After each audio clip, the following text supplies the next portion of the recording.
Hello students, मैं Kuljeet Kaur, assistant professor of economics, CMRJ government college मिट्ठी सुरेरा एलनाबाद। आज मैं आपके सामने प्रस्तुत हूँ एक नए वीडियो लेक्चर के साथ। और आज के इस वीडियो लेक्चर का हमारा जो टॉपिक है वो है अंतर्राष्ट्रीय अर्थशास्त्र या इंटरनेशनल इकोनॉमिक्स का एक सबसे पहला टॉपिक, जिसमें हम बात करेंगे इंटर रीजनल और इंटरनेशनल ट्रेड की, कि अंतर क्षेत्रीय व्यापार और अंतर्राष्ट्रीय व्यापार क्या होता है, इन दोनों तरह के व्यापारों में क्या क्या समानताएं हैं, और दोनों तरह के व्यापारों में इंटर रीजनल और इंटरनेशनल ट्रेड के बीच क्या क्या अंतर पाए जाते हैं। तो चलिए वीडियो शुरू करते हैं। सबसे पहले हम व्यापार के मीनिंग की बात कर लेते हैं कि ट्रेड का मीनिंग क्या है, ये व्यापार क्या होता है। वस्तुओं और सेवाओं का क्रय विक्रय ही व्यापार कहलाता है। यहाँ हम जिसे कह सकते हैं कि ट्रेड में ट्रांसफ़र ऑफ गुड्स और सर्विसेज होता है फ्रॉम वन पर्सन और entity to another, often in exchange for money, कि इसमें जनरली मनी के बदले में हमें गुड्स और सर्विसेज हम उसकी खरीद बेच करते हैं।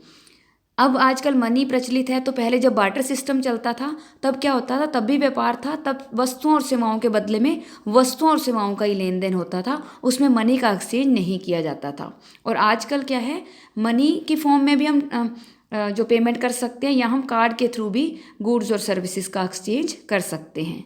तो ये दोनों ही तरह का जो ट्रेड है, दोनों ही तरह का जो ट्रांजैक्शन है या गुड्स और सर्विसेज का जो ट्रांसफ़र है, ये व्यापार कहलाता है।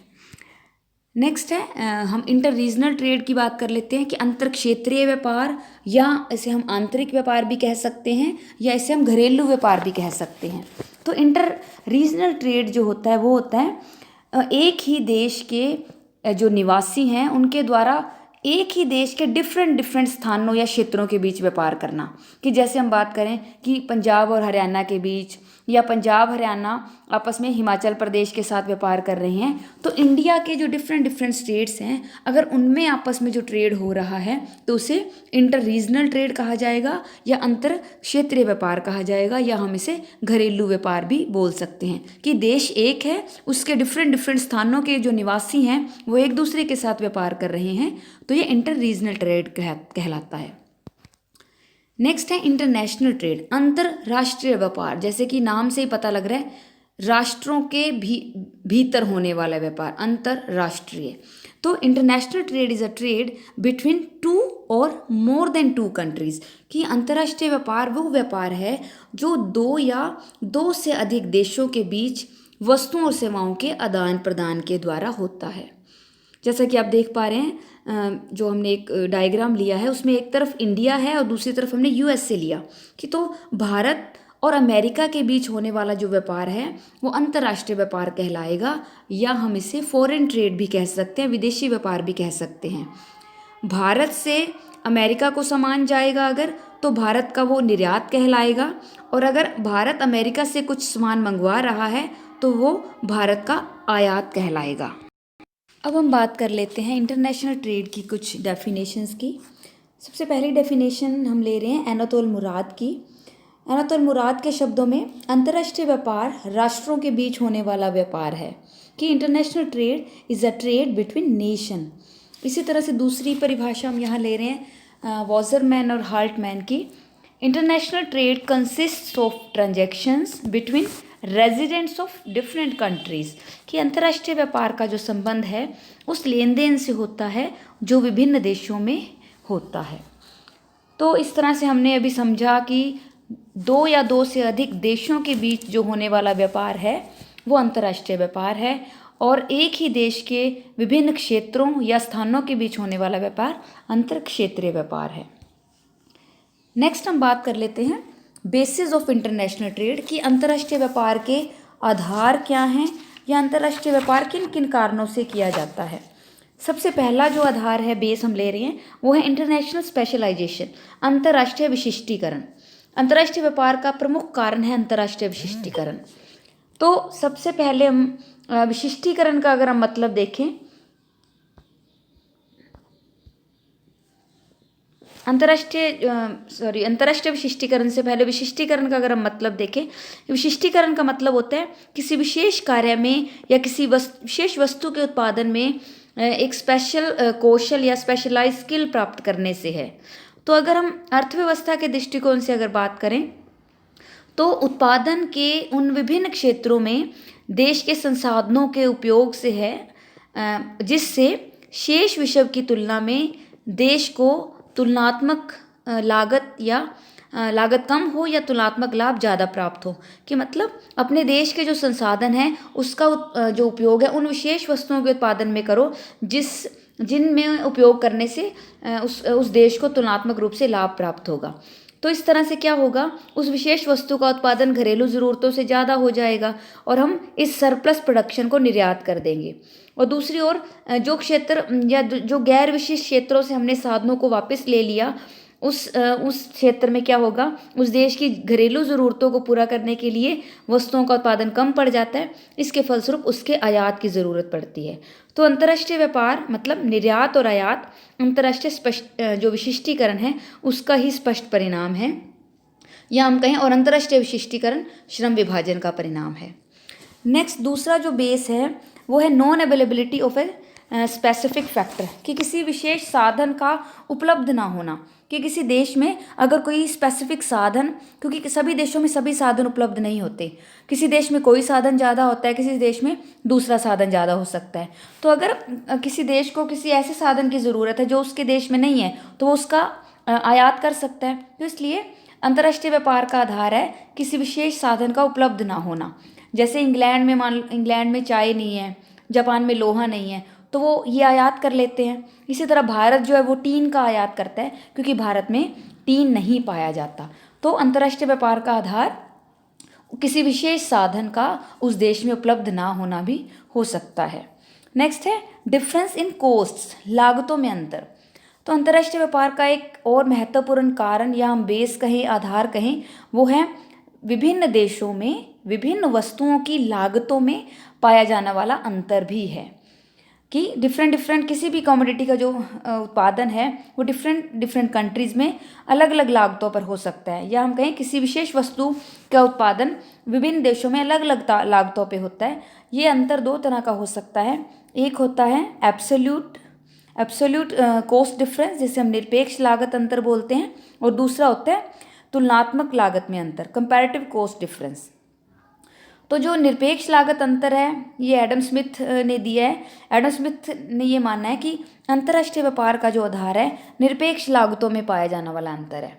अब निरपेक्ष लागत अंतर का क्या मतलब है कि एक देश किसी दूसरे देश की तुलना में किसी वस्तु को अधिक सस्ती उत्पन्न कर सकता है, तो वो निरपेक्ष लागत अंतर हुआ। तो निरपेक्ष लागतों में अंतर होने के कारण भी व्यापार संभव होता है, अंतर्राष्ट्रीय व्यापार। दूसरा हम डिफरेंस अगर लें लागतों में अंतर का, वो है तुलनात्मक लागत में अंतर। तो रिकार्डो का ये मानना है कि अंतर्राष्ट्रीय व्यापार का जो आधार है वो लागतों में पाया जाने वाला कंपैरेटिव डिफरेंस है या तुलनात्मक अंतर है। अब तुलनात्मक लागत अंतर क्या है कि जब एक देश दूसरे देश की तुलना में सभी वस्तुएं कम लागत पर उत्पन्न कर सकता है, परंतु इनमें से वो कुछ वस्तुओं के उत्पादन कि इनमें से क्या होगा, कुछ वस्तुओं के उत्पादन की जो कंपैरेटिव कॉस्ट है वो दूसरी वस्तुओं की अपेक्षा कम होगी, तो वो देश क्या करेगा, जिन वस्तुओं के उत्पादन में तुलनात्मक लागत कम है वो वस्तु अपने देश में बना लेगा, और जिस वस्तु का उत्पादन उसके देश में कंपैरेटिवली ज़्यादा कॉस्ट पे होता है वो दूसरे देश से इंपोर्ट कर लेगा। तो इस तरह से ये हो गए 3 बेसिस या कारण अंतर्राष्ट्रीय व्यापार क्यों होता है, या क्या क्या कारण हैं या क्या क्या आधार हैं जो अंतर्राष्ट्रीय व्यापार का करने का आधार बनते हैं। नेक्स्ट है चौथा जो है, फोर्थ है वस्तु विभेद या प्रोडक्ट डिफ्रेंसिएशन। वस्तुओं में पाया जाने वाला विभेद, कि कई बार क्या होता है एक देश मतलब उस वस्तु का भी उत्पादन कर सकता है, उस वस्तु का उत्पादन करता है फिर भी वो उस वस्तु का आयात करता है। मान लो हम कहें कपड़ा है, जैसे भारत में कपड़ा बनता है लेकिन फिर भी जापान की बनी हुई साड़ियाँ हम आयात करते हैं। कपड़ा काफ़ी मात्रा में बनता है लेकिन फिर भी हम हालांकि उसका निर्यात भी करते हैं, लेकिन कुछ स्पेसिफिक चीज़ें मान लो जिसकी ब्रांड इमेज है या हमारे देश में लोगों में ट्रेंड है उस चीज़ को खरीदने का, बाहर की चीज़ों को, तो हम वो चीज़ें बाहर से खरीदते हैं, हालांकि वो वस्तुएं हमारे देश में भी बनती हैं ताकि हम क्या कर सके, विभिन्न तरह की वस्तुओं का उपभोग कर सके। तो इस तरह से वस्तुओं में विभेद पाया जाना या कंज्यूमर की डिफरेंट गुड्स को कंज्यूम करने की टेंडेंसी है या वो वस्तु विभेद चाहते हैं तो इसके कारण भी व्यापार किया जा सकता है। या इस तरह से ये 4 पॉइंट्स हैं मेनली जो अंतर्राष्ट्रीय व्यापार का आधार बनते हैं। नेक्स्ट हम बात कर लेते हैं inter regional and international trade के बीच कंपैरिजन की। हम इन दोनों तरह के व्यापारों की तुलना करेंगे और जब तुलना की बात आती है तो हम समानताएं और असमानताएं दोनों की बात करते हैं। तो सबसे पहले हम इन दोनों तरह के व्यापारों में क्या क्या सिमिलैरिटीज़ हैं, क्या क्या समानताएं हैं, उनकी बात कर लेते हैं। तो इनमें सिमिलैरिटी का सबसे पहला पॉइंट है स्पेशलाइजेशन, विशिष्टीकरण। मतलब चाहे अंतर क्षेत्रीय व्यापार की बात हो या चाहे अंतर्राष्ट्रीय व्यापार की बात हो, दोनों ही व्यापारों का जो आधार है वो विशिष्टीकरण है। हम अगर सबसे पहले अंतर क्षेत्रीय व्यापार की बात करें कि एक देश में जब एक राज्य किसी वस्तु के उत्पादन में विशिष्टीकरण प्राप्त कर लेता है तो देश के जो अन्य राज्य हैं उस वस्तु का उत्पादन ना करके उसी राज्य से वो वस्तु खरीदते हैं। कि जैसे हम महाराष्ट्र की बात करें या गुजरात है, इसमें बहुत ज़्यादा कपड़ा मिले हैं, महाराष्ट्र और गुजरात में ने कपड़े में स्पेशलाइजेशन प्राप्त कर लिया है। इसी तरह से पंजाब है, जैसे उसने होजरी में विशिष्टीकरण प्राप्त कर लिया है। तो इस तरह से क्या है, कपड़ा और चीनी जैसे अब ये चीज़ें हैं, मान लो पंजाब है, पंजाब से होजरी का सामान बाहर जाता है, इसी तरह से महाराष्ट्र और गुजरात से बाकी राज्य कपड़ा खरीदते हैं।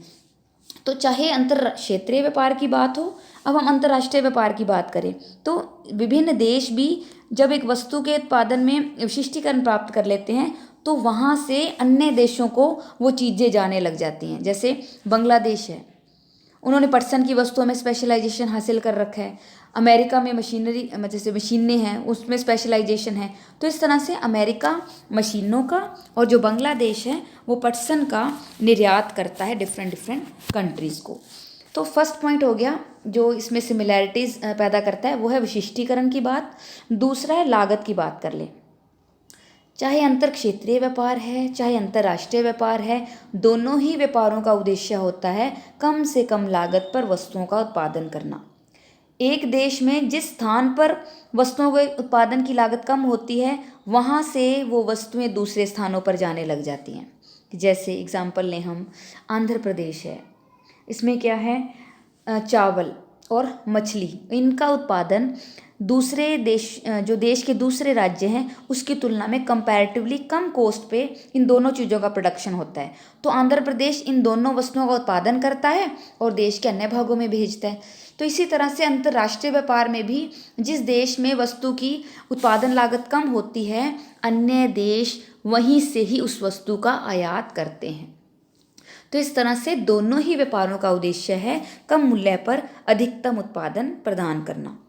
नेक्स्ट तीसरा जो इसमें सिमिलैरिटी है वो है विनिमय, कि दोनों ही तरह के व्यापारों का उद्देश्य क्या है, विभिन्न प्रकार की वस्तुओं का परस्पर लेन देन करना या विनिमय करना।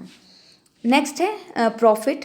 अंतर क्षेत्रीय व्यापार हो चाहे अंतर्राष्ट्रीय व्यापार हो, दोनों में ही जो उत्पादक हैं, प्रोड्यूसर हैं, उनका उद्देश्य लाभ कमाना होता है। चाहे अंतर क्षेत्रीय व्यापार की बात है चाहे अंतर्राष्ट्रीय व्यापार की बात है, इसमें सभी जो उत्पादक हैं अपनी वस्तुओं को वहाँ बेचना चाहेंगे जहाँ उसे अधिक से अधिक लाभ प्राप्त हो। नेक्स्ट है म्यूचुअल कोऑपरेशन, पारस्परिक सहयोग। अंतर क्षेत्रीय व्यापार में भी व्यापारी क्या करते हैं, एक राज्य से दूसरे राज्य में आते जाते रहते हैं, तो इस तरह से उसमें घनिष्ठ संबंध स्थापित हो जाते हैं, उनमें आपस में सहयोग की भावना उत्पन्न होती है। तो इसी तरह से अंतर्राष्ट्रीय व्यापार में भी आर्थिक संबंध स्थापित हो जाने के पश्चात जो विभिन्न देश हैं उनमें आपस में सामाजिक और राजनीतिक क्षेत्रों में भी काफ़ी सहयोग बढ़ता है। तो दोनों ही तरह के व्यापारों में आपस में, चाहे वो विभिन्न राज्यों की बात है चाहे विभिन्न देशों की बात है, आपस में जब वो व्यापार करते हैं तो उनमें पारस्परिक सहयोग बढ़ता है। नेक्स्ट है वॉलेंट्री ट्रांजैक्शंस, ऐच्छिक सौदे। दोनों ही तरह के व्यापारों में जो ट्रांजैक्शंस हो रही हैं, सौदे हो रही हैं, वो लोगों की इच्छा पर निर्भर है। सरकार किसी भी तरह का कोई भी प्रतिबंध नहीं लगाती। हम कहें एक देश के लोगों, वो देश के लोगों को किसी स्पेसिफिक वस्तु को खरीदने या बेचने के लिए वो फोर्स नहीं कर सकती। जो भी सौदे किए जाएंगे, कुछ खरीदा जाएगा या बेचा जाएगा, वो वॉलंटरी होता है, ऐच्छिक होता है। कभी कभी सरकार व्यापार की मात्रा सीमित चाहे कर सकती है, परंतु वो देश के लोगों को एक स्पेसिफिक चीज़ को खरीदने या बेचने के लिए बाध्य नहीं कर सकती। नेक्स्ट है कंज्यूमर सॉवरेनिटी, उपभोक्ता की प्रभुता। चाहे अंतर क्षेत्रीय व्यापार की बात है या अंतर्राष्ट्रीय व्यापार की बात है, दोनों में ही जो उत्पादक हैं, प्रोड्यूसर हैं, वो उपभोक्ताओं की पसंद को ध्यान में रखते हुए वस्तुओं का निर्माण करते हैं। या हम कहें उपभोक्ता जिन चीज़ों को ज़्यादा पसंद करते हैं उसी तरह की वस्तुएं ही अंतर क्षेत्रीय व्यापार में भी और अंतर्राष्ट्रीय व्यापार में भी खरीदी और बेची जाती हैं। तो ये थी इन दोनों तरह के व्यापारों में सिमिलैरिटीज़ की बात। तो इस संबंध में प्रोफेसर ओहलिन ने ये कहा भी है कि जो अंतर्राष्ट्रीय व्यापार है, अंतर्राष्ट्रीय व्यापार अंतर क्षेत्रीय व्यापार का एक विशिष्ट रूप मात्र है, तो इनमें कोई ज़्यादा खास अंतर नहीं है।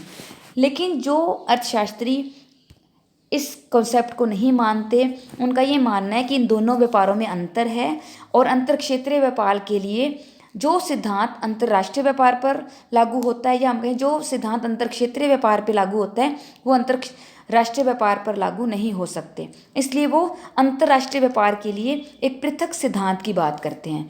तो ये जो हम अब टॉपिक डिस्कस करने जा रहे हैं, ये है difference between inter regional and international trade, अंतर क्षेत्रीय और अंतर्राष्ट्रीय व्यापार में अंतर।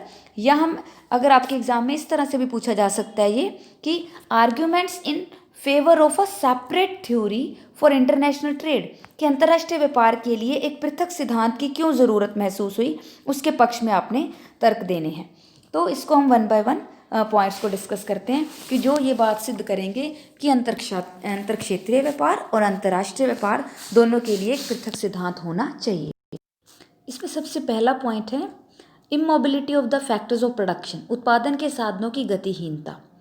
कि जो परंपरावादी अर्थशास्त्री हैं उनका ये मानना है कि जो उत्पादन के साधन होते हैं, फैक्टर्स ऑफ प्रोडक्शन हैं, जैसे लेबर और कैपिटल की बात करें हम यहाँ, कि जो लेबर और कैपिटल हैं वो एक देश की सीमाओं में तो गतिशील होते हैं, अर्थात एक स्थान से दूसरे स्थान, एक ही देश में, या हम कहें एक उद्योग से दूसरे उद्योग में तो आसानी से आ जा सकते हैं, परंतु एक देश से दूसरे देश में उत्पादन के जो साधन हैं इमोबाइल होते हैं, उसमें इमोबिलिटी होती है, गतिहीनता पाई जाती है।